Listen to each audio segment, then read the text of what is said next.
So guys, magandang tanghali. Samahan nyo ako na kumain ng tanghalian. Ikukwento ko sa inyo kahit sandali. So kahapon, ang ulam ko ay itlog sa shadow.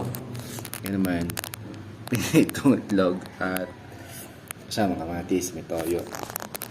So, salamat na tayo sa pagkain. Maraming Diyos, salamat sa biyaya na ito. Pakipas mo sa atin po sa ngalan ng Jesus na dakilang tawag sa amin. So, yun nga. Tanghalian na, no? Kung napapansin nyo, hindi namin, hindi namin to bahay. So, stayin kasi ako ngayon sa na-extrahan kong trabaho.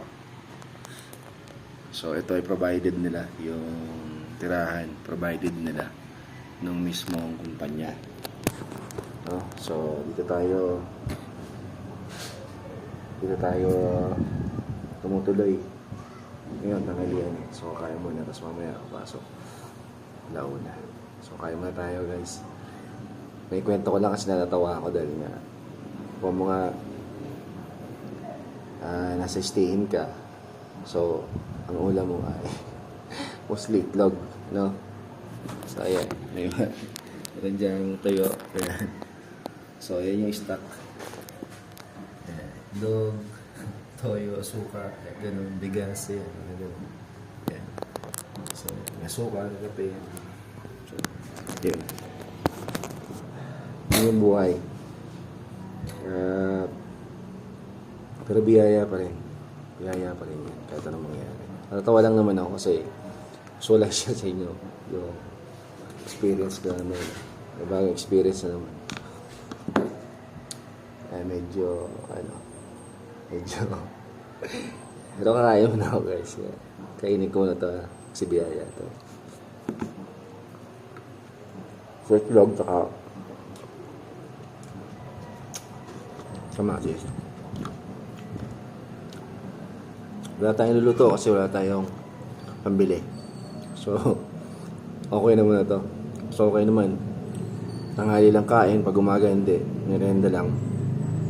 Biko-biko, ganun. O kaya yung natitinda na suman dun eh.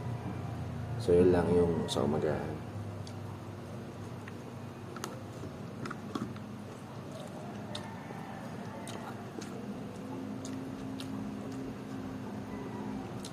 So, kung may nakita ko sa likuran, siyempre, yung mga doon, yung mga abubot, yung mga damit na binaban. Yan. Pagdating mo, kailangan maglaba ka dahil mawalang kang damit susuot.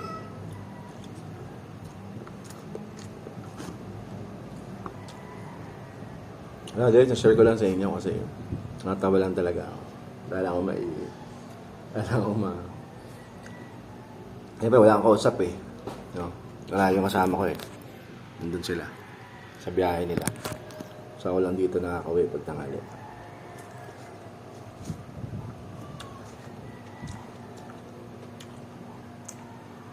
Kain tayo, guys. Ito na eh. Ang sarap naman kasi may toyo. Salamat nga pala. Dato pa dito. Kasama ka na talaga lagi sa buhay. Pag wala kang ulam, may toyo ka lang, okay na eh.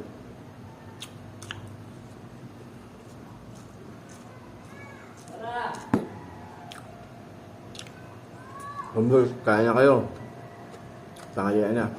Skip ng pagkain. Alam man ang nasa pagkainan, biyaya yan. Importante, nakakain na pa rin tayo.